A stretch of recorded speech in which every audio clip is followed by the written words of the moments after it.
వైఎస్ఆర్సీపీ పెంచింది మీరే, ధర్నాలు మీరే చేస్తారంటే సిగ్గు లేదా మీకు? అంటే మాకు ఇంకొక అంశం ఏంటంటే చూస్తే బాధ అనిపించింది. వాళ్ళని 42 వార్డులు ఉన్నప్పుడు 42 మందితో చేసినా బాగుండు ధర్నా. మరీ చిరాగ్గా 30 మందితో చేయడం అంటే సిగ్గు అనిపించట్లేదా? 30 మందితో రోడ్డు మీద కూర్చోవడానికి క్యాడర్ లేరు. రాజకీయ ఉనికి కోసం కార్యక్రమాలు చేస్తూ ఉన్నారు. చేసేటప్పుడు రాజకీయ ఉనికి కోసం కాస్త పట్టున్న అంశం చేయాలి. మీరు వైసీపీ వాళ్ళు ధర్నాలు చేయాలంటే వెళ్ళి జగన్మోహన్ రెడ్డి ఇంటి దగ్గర చేయాలి. ఎందుకంటే 10 సార్లు విద్యుత్ ఛార్జీలు పెంచి ప్రజలపైన భారాలు మోపి ఈరోజు అతను అనాలోచన వల్ల, పరిపాలన సామర్థ్యం లేకపోవడం వల్ల 1,29,00,000 విద్యుత్ శాఖ పైన భారం మోపేసి ఇది ఎన్డీఏ కూటమికి అప్పచెప్పేసి చేతులు దులిపేసుకొని వెళ్ళి ఈరోజు మేము ఉద్యమిస్తామంటే మేము ఎక్కడైనా కరెంట్ ఛార్జీలు, యూనిట్ ఛార్జీలు పెంచామా? 10 సార్లు యూనిట్ ఛార్జీలు పెంచింది వైసీపీ. ఈరోజు గత ప్రభుత్వం భారాల్ని మేము ఆర్థికపరమైన సమస్యలు ఉన్నాయి, ఎన్ని భారాలు ఉన్నాయి, ఇష్టానుసారంగా అప్పులు చేసిపోయారు. నెల అయ్యేసరికి అధిక వడ్డీలు వస్తూ ఉన్నాయి. ఓ పక్కన వడ్డీలు కట్టుకుంటా ఉన్నాం, సంక్షేమ కార్యక్రమాలు అమలు చేసుకుంటూ వెళ్తూ ఉన్నాం. 5 సంవత్సరాల అభివృద్ధి కార్యక్రమాలు నోచుకోలేదు రాష్ట్రం.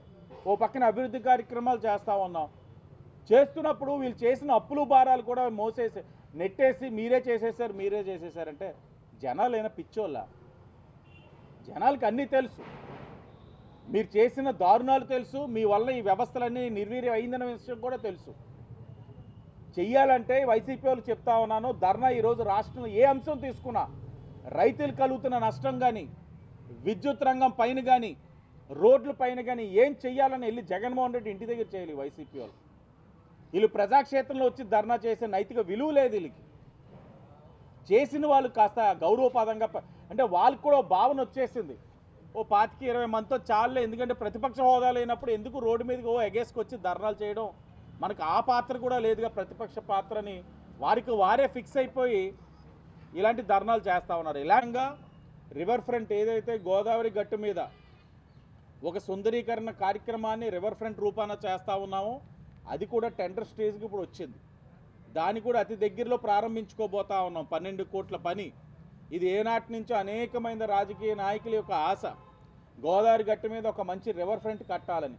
ఈరోజు మేము పూర్తి చేస్తూ ఉన్నాం. ఎన్డీఏ కూటమి వచ్చిన 6 నెలల్లోనే ఈ రివర్ ఫ్రంట్ని ప్రారంభించుకోబోతా ఉన్నాం. దాంతోపాటు ఎన్నికల ముందు హామీ ఇచ్చున్నాం, టూరిజం హబ్ కింద టెంపుల్ సర్క్యూట్ అన్నాం. గౌరవ మంత్రి దుర్గేష్ గారి యొక్క సహకారంతో పుణ్యక్షేత్రాలన్నింటినీ కూడా అనుసంధానం చేస్తూ టెంపుల్ సర్క్యూట్ని ప్రారంభించుకున్నాం. దాంతోపాటు ఏదైతే నాగుల చెరువు స్టేడియం ఉందో దాన్ని ఒక రంజీ స్టాండర్డ్స్లో తీసుకొచ్చే విధంగా దాన్ని కూడా 4.5 కోట్లతో ఇప్పుడు టెండర్ పిలుస్తూ ఉన్నారు. ఇవన్నీ కూడా ఈ 6 నెలల్లోనే చేయగలుగుతా ఉన్నాం. అంటే మాకు ఈ యొక్క అభివృద్ధి కార్యక్రమాల పైన ఉన్న చిత్తశుద్ధి ఏంటన్నది ఎన్డీఏ కూటమిగా మా ఆలోచన ప్రజలకి తెలియాలి. ఆ ఆలోచనతో ఈరోజు దాకా పనిచేస్తూ ఉన్నాం. ఈరోజు ఒకటే తెలియజేస్తూ ఉన్నాం, రానున్న పుష్కరాల్లో ఇప్పటి వరకు జరిగిన కార్యక్రమాలు ఒక లెక్క, 2027 పుష్కరాలు వాటన్నిటికీ కూడా భిన్నంగా, అంటే భిన్నంగా అంటే ఇప్పుడు దాకా నాణ్యత లేకుండా జరిగిందని చెప్పను. నెక్స్ట్ లెవెల్ 2027 జరిగే పుష్కరాలు వీటన్నిటికీ కూడా నెక్స్ట్ లెవెల్లో చేసే బాధ్యత ఈరోజు ఎన్డీఏ కూటమిగా మేము తీసుకుంటా ఉన్నాం. నాణ్యత ప్రమాణాల్లోని ఎక్కడా లోటు లేకుండా కూడా తీసుకెళ్లే బాధ్యత తీసుకుంటా ఉన్నాం. ఈరోజు మీరు గమనించండి, కొత్త పెన్షన్లు ఇస్తూ ఉన్నాం. ఎప్పుడు ఎవరో ఆలోచించాల. గత 5 సంవత్సరాలు వైఎస్ఆర్సీపీ వాళ్ళు కొత్త పెన్షన్ ఇచ్చిన పాపానికి పోలేదు. ఈనాడు కూడా ఇవ్వకపోగా ఉన్న పెన్షన్ని తొలగించేశారు. మేము ఈరోజు కొత్త పెన్షన్లు ఇస్తూ ఉన్నాం. పెంచడమే కాదు, కొత్త పెన్షన్లు ఇచ్చే కార్యక్రమం కూడా ఈరోజు ఎన్డీఏ కూటమి తీసుకుంటా ఉన్నాం. వితంతు పెన్షన్, వృద్ధాప్య పెన్షన్, ఎవరైతే ఇంటి పెద్ద చనిపోయినప్పుడు తక్షణమే 15 రోజుల్లో వాళ్ళ కుటుంబ సభ్యులకు వచ్చే కార్యక్రమం తీసుకుంటా ఉన్నాం. అలాగే అనాథ పిల్లలకు కూడా ఇచ్చే కార్యక్రమం తీసుకుంటా ఉన్నాం. అలాగే ప్రభుత్వ సహకారంతో ఈరోజు చిరు వ్యాపారస్తులకు రుణాలు కూడా ఇప్పిస్తూ ఉన్నాం. ముద్ర గత 5 సంవత్సరాలు లేవు, ఎక్కడా పట్టించుకునే నాదుడు లేడు. వీటన్నిటికి మించి ఈరోజు ప్రశాంతమైన నగరం, పరిశుభ్రమైన నగరం కోసం ఎన్డీఏ కూటమి అహర్నిశలు కృషి చేస్తూ ఉంది. 6 నెలల్లోనే ఇంత చేయగలిగాం. వచ్చే 4 సంవత్సరాలు 6 నెలల్లోనే మరిన్ని అద్భుతాలు చేస్తాం. ఆ విశ్వాసం మాకు ఉంది, ప్రజలకు కూడా ఆ విశ్వాసం ఉంది. అన్నిటిని మించి క్రైమ్ రేట్ గురించి మీకు చెప్పాలి. ఎందుకంటే గత 5 సంవత్సరాలు వైఎస్ఆర్సీపీ వారు విచ్చలవిడిగా అల్లరి మోకలు, బ్లేడ్ బ్యాచ్, గంజాయి బ్యాచ్ నగరాన్ని భయభ్రాంతులు గురి చేశారు రాజమండ్రి సిటీని. కేవలం వైఎస్ఆర్సీపీ వారి యొక్క ప్రోద్బలంతో ఇవన్నీ జరిగినాయి. ఈరోజు నేను చెప్తా ఉన్నాం చాలా గర్వంగా, ఈ 6 నెలలు మీ భద్రత మా బాధ్యత అనే కార్యక్రమం ద్వారా కానివ్వండి, లేకపోతే పదే పదే ఎక్కడికక్కడ మేమందరం కూడా ఎన్డీఏ కూటమి బీజేపీ, టీడీపీ, జనసేన ముక్త కంఠంతో తప్పు చేసిన వారు ఎవరైనా సరే కఠినమైన చర్యలు ఉంటాయని చెప్పి నిర్మోమాటంగా మేము వెళ్ళడం వల్ల ఈ రోజున నేరాల సంఖ్య మీరు చూసినట్లయితే 2023కి 2024కి 7% తగ్గింది. 7%. అంటే 2023 సంవత్సరంతో పోలిస్తే 2024 సంవత్సరంలో ఈ నేరాలు 16% మేరకు తగ్గినవి.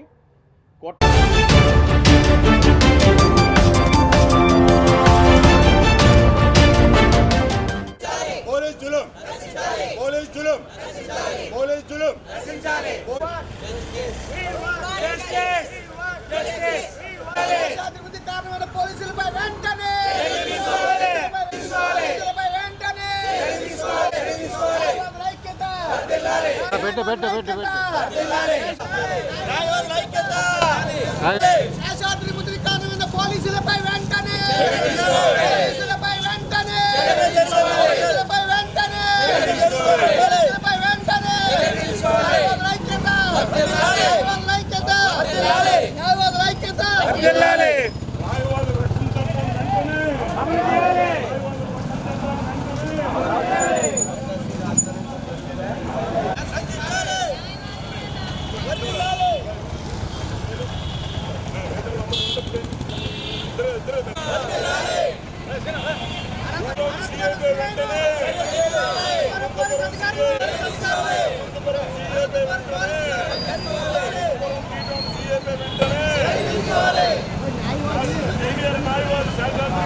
నేను చేస్తాను.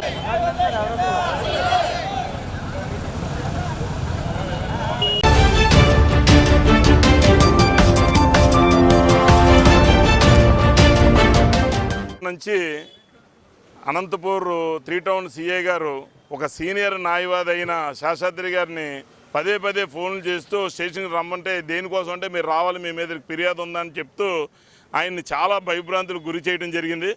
అల్టిమేట్గా ఆయన చాలామంది న్యాయవాదులకి ఈ విషయం తెలియపరిచి సాయంత్రం ఆయన 3 టౌన్ పోలీస్ స్టేషన్కి వెళ్తే ఆయన ఒక్కడనే సెల్ ఫోన్లన్నీ తీసుకొని బయట పెట్టేసి వాళ్ళ జూనియర్లను కూడా బయట ఆపేసి ఆయన్ని చాలా దారుణంగా దూషించి ఆయన్ని భయభ్రాంతులు గురి చేయడం వలన ఆయన హార్ట్ అటాక్ వచ్చి స్పాట్లో ఆయన చనిపోవడం జరిగింది.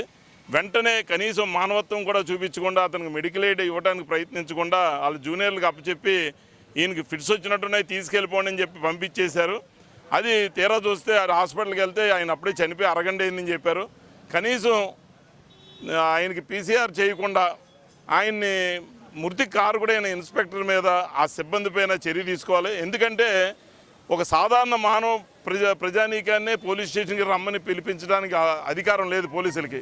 వాళ్ళు ఏదన్నా కాగ్నిజబుల్ అఫెన్స్ ఉంటే ఎఫ్ఐఆర్ వేసి 41 నోటీస్ ఇచ్చి చర్య తీసుకోవాలి తప్ప ఊరికనే స్టేషన్కి వెళ్ళకూడదు. ఒకవేళ విచారిస్తాను పిలవాలంటే నోటీస్ ఇవ్వాలి.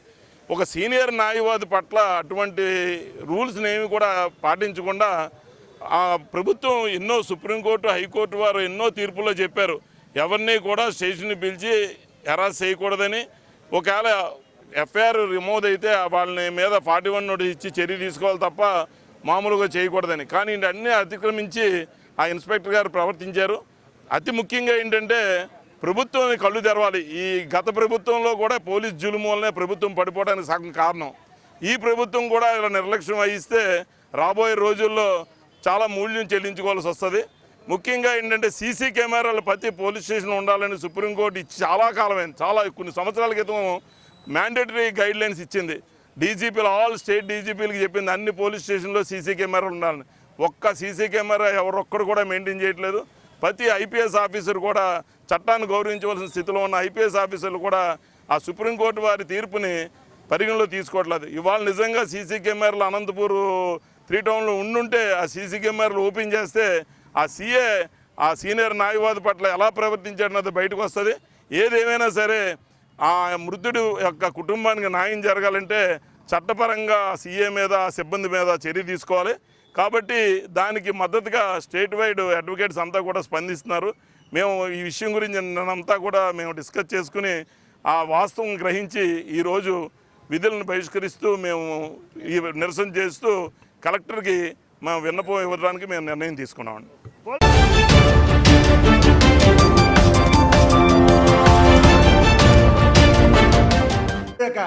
పరిస్థితి, తన యొక్క విధానం, పేపర్ మిల్లి పరువుని, ఆ కార్మిక రంగం పరువుని మరి తీసి అతను కామాంధుడిగా తయారయ్యి అతన్ని ఎదిరించిన వాళ్ళు అయితే వాళ్ళ ప్రాణాలు పోవడమో లేకపోతే బయటికి పోవడం ఏదో చేసేటటువంటి పరిస్థితి చేస్తూ వస్తున్నాడు అతను. నేను కూడా ట్రేడ్ యూనియనిస్ట్గా గతంలో పనిచేసాను. ఇప్పుడు కూడా కొన్ని యూనియన్లు నాతో ఉన్నాయి. నాకు ఎక్కువ సమయం లేక ట్రేడ్ యూనియన్లు నడపట్లేదు, కానీ మరి ట్రేడ్ యూనియన్లు కూడా గతం నుంచి నడుపుకుంటూ వచ్చినటువంటి వ్యక్తిని, అంటే ఒక కార్మిక రంగం నుంచి వచ్చినటువంటి వ్యక్తిని నేను. కార్మికుడు ఆత్మహత్య చేసుకునే పరిస్థితి వచ్చింది ఈయన వల్ల. అలాగే ఇద్దరు కార్మికులు 40 ఏళ్ళు వయసు కలిగినటువంటి కార్మికులు వాళ్ళు ప్రాణాలు కోల్పోయే పరిస్థితి ఈయన వల్ల వచ్చింది. మహిళా కార్మికురాళ్ళు అయితే నన్ను రేపు చేశాడు ముర్రా అని చెప్పేసి ఒక కార్మికురాలు నిజానికి పోలీస్ స్టేషన్కి వెళ్ళి మొత్తుకుందే అని అంటే ఈయన ఎంత దిగజారుడుతానో ఆలోచన చేయొచ్చు. పేపర్ మిల్లి గౌరవాన్ని భంగం కలిగించేటటువంటి పరిస్థితి, దిగజారే పరిస్థితి చేసుకుంటూ వస్తున్నాడు అన్నది. ఆవిడిచ్చినటువంటి కంప్లైంట్ మీద మరి నిజానికి చెప్పాలంటే ఈ యొక్క ఉన్నతాఫీసర్ ఎవరైతే ఉన్నారో తనకి పోలీసు వాళ్ళు కూడా ఒక మహిళకి న్యాయం జరిపించవలసినటువంటి పోలీసులు, రక్షణ కల్పించవలసినటువంటి పోలీసులు ఈ యొక్క వ్యక్తితో కుమ్మక్కై ఎఫ్ఐఆర్ ఒకటి రాసి చేతులు దులుపుకొని పరిస్థితి ఇంకా బాగోలేదు అని అంటే ఈ వ్యక్తి పారిపోయే విధంగా సంకేతాలు పోలీసు వారే ఇచ్చి వాళ్ళకి సమయం ఉండి పట్టుకొని అరెస్ట్ చేయవలసినటువంటి పోలీసులు డబ్బు మదంతో, ధనమదంతో, అధికార మదంతో విర్రవీగుతున్నటువంటి ముద్ద ఎవరైతే ఉన్నారో ఈ కామాంధుడు, అతన్ని అరెస్ట్ చేయవలసింది పోయి ఇండైరెక్ట్గా పోలీసు వారే కూడా ఆయనకు సపోర్ట్ చేసి ఆయన సైడ్ అయి పారిపోయేటట్టు చేశారు.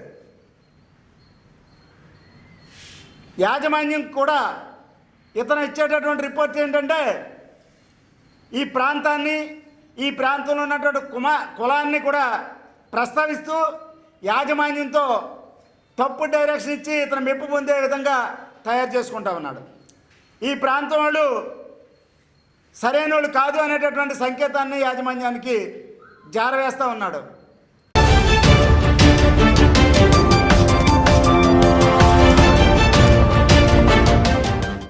మాది కలవశాల గ్రామం. చెప్పండి. నా పేరు సల్లా సత్యనారాయణ అండి. రాజనగరం మండలం కలవశాల గ్రామానికి చెంది ఒక 5 ఎకరాల పొలం ఉంది నాకు.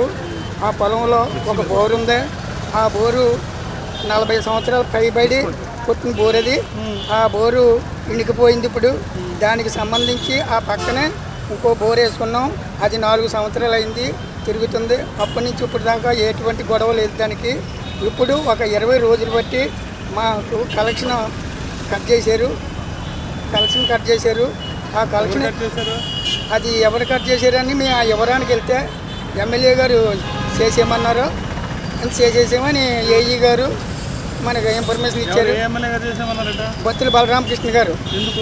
అది ఏమో ఎందుకు అన్నదే కారణాలు మాకు తెలియవండి. మరి ఎందుకు చేయమన్నారో ఆ కారణాలు నాకు తెలియదు. ఇప్పుడు మధ్యకాలంలో ఉండిపోయింది పంట. చెరుసాకం పెట్టుబడి పెట్టిన దానికి ఇంకొక 2 నెలలు కరెంట్ ఇస్తే ఆ పంట మా చేతికి వస్తుంది. దానికి పెట్టిన పెట్టుబడి వస్తుంది. దాంట్లో ఎవరైనా మిగిలితే రైతు అంటాడు. అది ఆ సమస్య అందరికీ తెలిసిందే. రైతుకి ఎంత వస్తుంది ఎంత పోతుంది ఏమండి.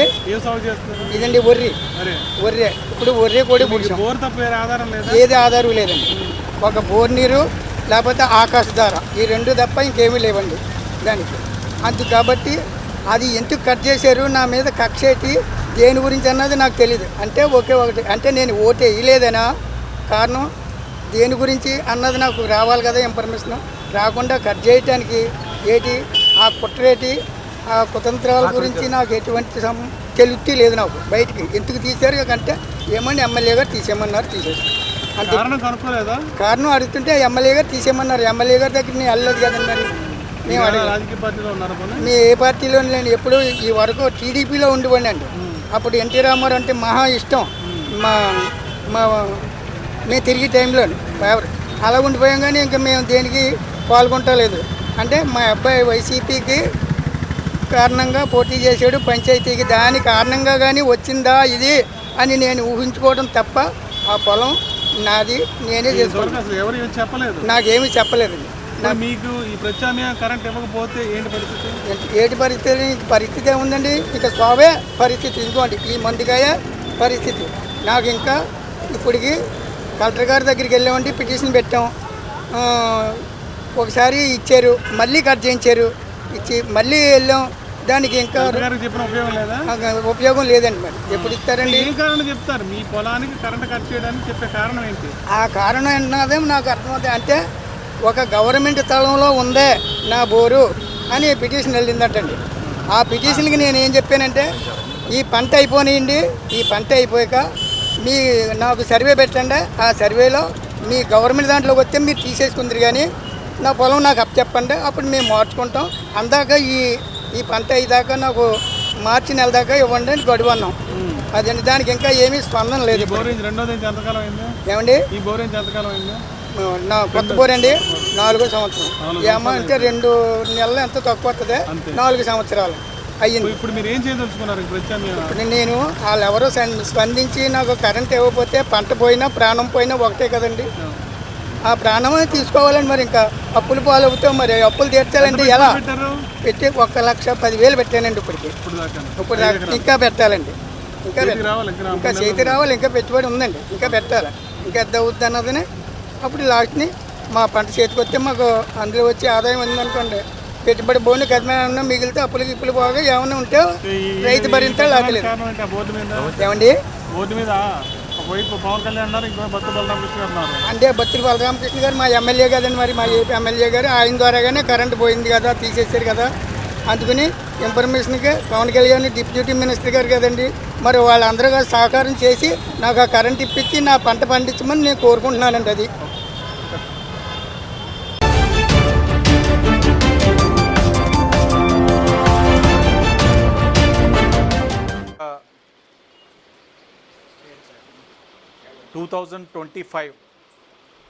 ట్రేడ్ క్యాలెండర్ని లాంచ్ చేయడం జరిగింది.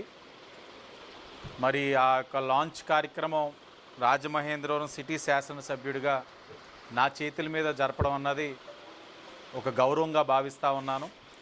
ఎందుకంటే ఉపాధ్యాయులు విద్యని బోధించేవారు, ఒక సంఘం ఎస్టీయూగా ఒక సామాజిక బాధ్యతతో పాటు పిల్లల యొక్క అభివృద్ధికి కూడా అనేక విధాలుగా పాటుపడుతున్న వారు వీళ్ళందరూ కూడా. గత 5 సంవత్సరాలు కూడా అనేకమైన అవమానాలు. ఒక ఉపాధ్యాయుడు లిక్కర్ షాప్ దగ్గర డ్యూటీలు వేయడం అన్నది జీర్ణించుకోలేని కొన్ని పరిణామాలు. అలాగే గత 5 సంవత్సరాలు కూడా ఏనాడు కూడా డిఎస్సి తీసిన పాపానికి పోలేదు గత వైఎస్ఆర్సీపీ ప్రభుత్వం. మరి ఎన్నికల ముందు ఉపాధ్యాయుల యొక్క కష్టాలని గుర్తించి వాళ్ళ యొక్క బాధ్యతలన్నింటినీ కూడా గ్రహించి పిల్లల యొక్క భవిష్యత్తును కూడా పరిగణలోకి తీసుకొని వారికి తగిన గౌరవం ఇవ్వాలి, తగిన గౌరవం సమాజంలో పొందాలి. వారు అంటే ప్రభుత్వాలు తీసుకునే మంచి నిర్ణయాలు బట్టి వారి యొక్క గౌరవం పెరుగుతుంది. దాంట్లో భాగంగా ఈ రోజున మెగా డిఎస్సి తీసున్నాం, ఉపాధ్యాయుల గౌరవాలు నిలబెడతా ఉన్నాం. ఈరోజు ప్రభుత్వ పరంగా చేయాల్సిన కార్యక్రమాలు చేస్తూ ఉంటే ఈరోజు నాకు చాలా ఆనందంగా ఉంది. వారి యొక్క ట్రేడ్ యూనియన్ నుంచి, ఉపాధ్యాయుల యొక్క యూనియన్ నుంచి ఎస్ఎస్సి స్టడీ మెటీరియల్, ఎస్టీయూ వారి యొక్క ఎస్ఎస్సి స్టడీ మెటీరియల్ స్వతహాగా ప్రభుత్వాలు ఒక నెల ఎగ్జామ్స్కి ఉండగా, పబ్లిక్ ఎగ్జామ్స్కి ఒక నెల ఉండగా ఎలాంటి మెటీరియల్ ఇస్తారు. ఇది అన్ని సబ్జెక్ట్స్కి సంబంధించిన మెటీరియల్ బుక్. ఇది చదివితే చాలు పాస్ అయిపోవచ్చు పిల్లలందరూ. అలాంటిది వీరు ఇప్పుడు సుమారు 100 రోజులు ఉండగానే STU వారి యొక్క సొంత ఖర్చులతోటి ఈ రోజుని యొక్క మాన్యువల్ రెడీ చేసి పిల్లలందరికీ రాష్ట్ర వ్యాప్తంగా ఇస్తూ ఉన్నారు అని అంటే తప్పకుండా పిల్లల యొక్క తల్లిదండ్రులే కాదు, ఈ రోజున NDA కూటమిగా మేమందరం కూడా వారందరికీ కూడా అభినందనలు తెలియజేస్తూ ఉన్నాం. వారి యొక్క సామాజిక బాధ్యత ఎంతోమందికి స్ఫూర్తిదాయకంగా ఈరోజు నిలిచింది. తప్పకుండా వారు చేసే కార్యక్రమం వలన ఎప్పుడూ లేని విధంగా 100 రోజుల ముందు ఈ రోజున ఇచ్చిన మెటీరియల్ వలన 100% పిల్లలందరూ కూడా పాస్ అవ్వాలని కూడా భావిస్తూ వచ్చే నూతన సంవత్సరం 2024లో అనేకమైన ఇబ్బందులు, అనేకమైన సమస్యలు ఎదుర్కొన్నాం. కొత్త సంవత్సరంలో ఈ సమస్యలన్నీ తొలగిపోవాలని ఏదైతే NDA ప్రభుత్వం ఈ రోజున అధికారంలోకి వచ్చిందో ఆర్థికపరమైన సమస్యలు అనేకంగా ఉన్నాయి. ఉన్నా కూడా ఒక పక్కన అభివృద్ధి, ఒక పక్కన సంక్షేమం 2 కళ్ళుగా తీసుకుంటూ ముందుకెళ్తా ఉన్నాం. విద్యకు అధిక ప్రాధాన్యత ఇస్తూ ఉన్నాం. అనేకమైన సంస్కరణలు ఈరోజు విద్య మరియు IT శాఖ మంత్రిగా లోకేష్ గారు అనేకమైన సంస్కరణలు అన్నీ కూడా తీసుకొస్తూ ఒక పక్కన ఉపాధ్యాయులు పిల్లలకి బోధన అన్నది చాలా ఫ్రీ మైండ్ తోటి చేసే విధంగా, అలాగే పిల్లలు కూడా విద్యని చాలా త్వరగా గ్రాస్ప్ చేసే విధంగా కూడా అన్ని విధాలుగా ఒక సంస్కరణలు తీసుకొని రాబోయే రోజుల్లో ఈ రాష్ట్రం విద్యాపరంగా అన్ని విధాలుగా కూడా అడుగులు ముందుకు వేస్తుందని ప్రతి ఒక్కరు కూడా చర్చించుకునే విధంగా ఈ ప్రభుత్వం తాలూకు ఆలోచన ఉంటుందని తెలియజేస్తూ మరొక్కసారి అందరికీ కూడా నూతన సంవత్సరం మరియు సంక్రాంతి శుభాకాంక్షలు.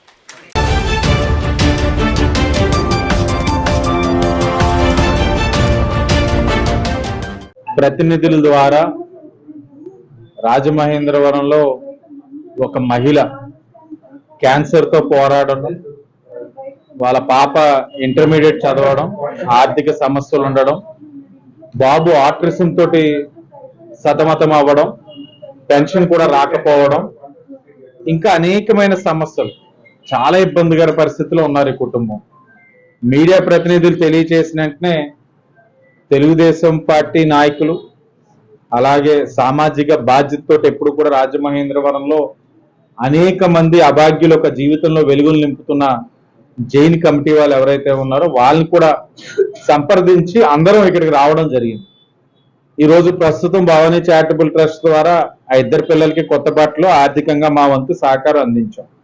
వాళ్ళని రమ్మడానికి కారణం ఏంటి అసలు ఆరోగ్యపరమైన సమస్య ఏంటి, ఈ సమస్యని మనం ఏదైనా పరిష్కరించగలమా, లేకపోతే వీళ్ళకి మూల సమస్య అయిన ఆర్థికపరమైన సమస్యను పరిష్కరించగలమన్న దాని మీద వాళ్ళని కాస్త దృష్టి సారించమని విజ్ఞప్తి చేయడం జరిగింది. వాళ్ళు దానికి దృష్టి సారిస్తాను హామీ ఇచ్చారు. అలాగే అదృష్టవశాత్తు అనూప్ జైన్ గారు హాస్పిటల్ కమిటీ మెంబర్ కాబట్టి గవర్నమెంట్ హాస్పిటల్ బాబు ఆటిజంది సదరన్ సర్టిఫికేట్ తెప్పించడం, పెన్షన్ వచ్చే కార్యక్రమం ఆయన చేస్తానని హామీ ఇవ్వడం జరిగింది.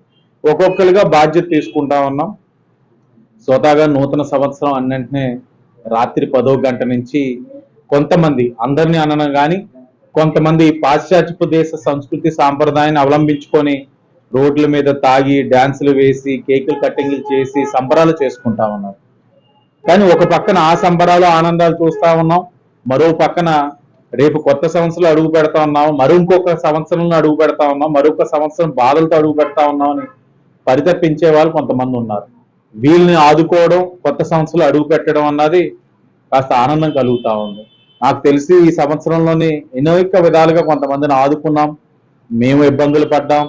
కొత్త సంవత్సరంలో వెలుగులు రావాలని పదే చెప్తాం. ఇలా కొంతమంది కుటుంబంలో వెలుగు నింపగలిగేమన్న ఆశ, ఆనందంతో ఈ సంవత్సరం ముగించుకుంటున్నామని ఒక తృప్తి కలిగింది. తప్పకుండా ఇప్పుడు మీరు చేసే కార్యక్రమం మీడియాలో ఎందుకు తెలియజేస్తున్నారని కొంతమంది అడగచ్చు. ఈరోజు మేము చేసే కార్యక్రమం వల్ల 10 మందికి తెలియచేస్తా ఉన్నాను. బాబు, ప్రతి ఒక్కరి జీవితం ఒకలా ఉండదు. ఒక్కొక్కరికి కొంతమందికి అదృష్టవశాత్తు బాగుంటుంది జీవితం, కొంతమందికి దురదృష్టవశాత్తు ఈ విధంగా జీవితం ఉన్నప్పుడు అదృష్టవశాత్తు బాగున్నవాడు వీళ్ళని ఆదుకోగలిగితే సమాజం అన్ని విధాలుగా అభివృద్ధి చెందుతారు. ఆ ఆలోచన విధానం అందరికీ రావాలన్న ఉద్దేశంతో ఈరోజు మీడియా ద్వారా మేము చేస్తున్న కార్యక్రమాన్ని తెలియజేస్తున్నామే తప్ప మరి ఏ విధమైన ఆశతోటి కాదు, లేకపోతే ఆశించి కాదన్న విషయం కూడా అందరికీ తెలియచేస్తూ మరొక్కసారి ఆ కుటుంబంలో కూడా రాబోయే సంవత్సరాల్లో ఆనందాలు నిండాలని, వారి జీవితాల్లోని అభివృద్ధి సాధించాలని మనస్ఫూర్తిగా ఆకాంక్షిస్తా ఉన్నాం.